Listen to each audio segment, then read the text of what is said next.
PT Mayora Indah Tbk atau yang biasa disebut dengan Mayora ialah perusahaan yang memproduksi berbagai makanan dan minuman yang populer.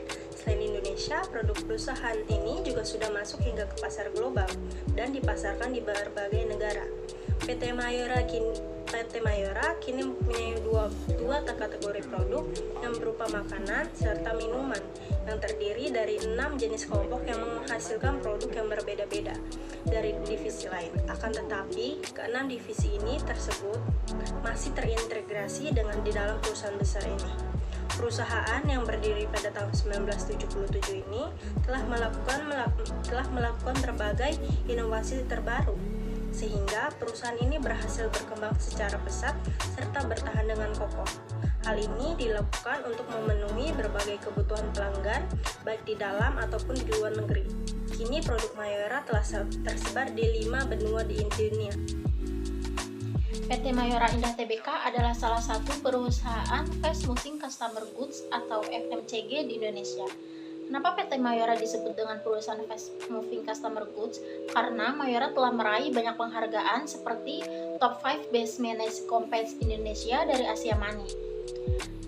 Bisnis berupaya mencapai target melalui proyek-proyek yang mentransformasi kebutuhan pelanggan menjadi produk baru, layanan yang diperbarui, dan profit yang bertambah. Bisnis analis atau BA adalah seseorang yang mengkaji, menganalisis, memonitoring, dan mengevaluasi data-data terkait dengan proses bisnis, produk, layanan, dan teknologi atau software agar perusahaan dapat mencapai target dan berkembang dengan pesat.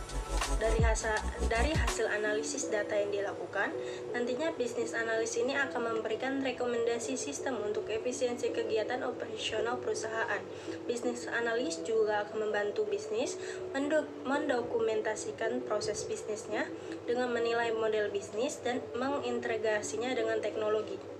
Selanjutnya, fungsi bisnis analis. Fungsi bisnis analis ada 3. Yang pertama, memahami dan mengevaluasi kebutuhan dan tantangan yang dihadapi perusahaan. Yang kedua, mengumpulkan data relevan untuk mengidentifikasi tren dan pola yang mendukung pengambilan keputusan. Dan yang ketiga, membuat solusi yang meningkatkan efisiensi dan efektivitas operasional. Selanjutnya ada tugas-tugas atau kewajiban seorang bisnis analis. Yang pertama adalah menganalisis dan mengevaluasi proses bisnis perusahaan saat ini dan mengidentifikasi area yang perlu ditingkatkan atau diperbaiki.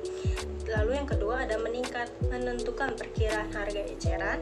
Yang ketiga ada merencanakan struktur bisnis perusahaan. Yang keempat ada menganalisis feedback pelanggan. Lalu yang kelima ada membuat estimasi, merencanakan dan melakukan analis varians dan analis keuangan.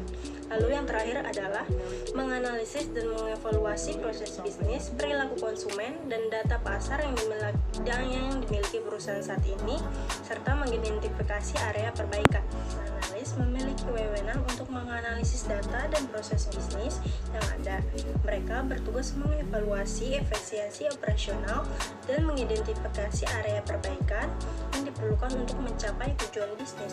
Selain itu, berdasarkan hasil analis, bisnis analis berwenang untuk memberikan rekomendasi kepada manajemen tentang langkah-langkah strategis yang perlu diambil, termasuk pengembangan produk atau perubahan proses.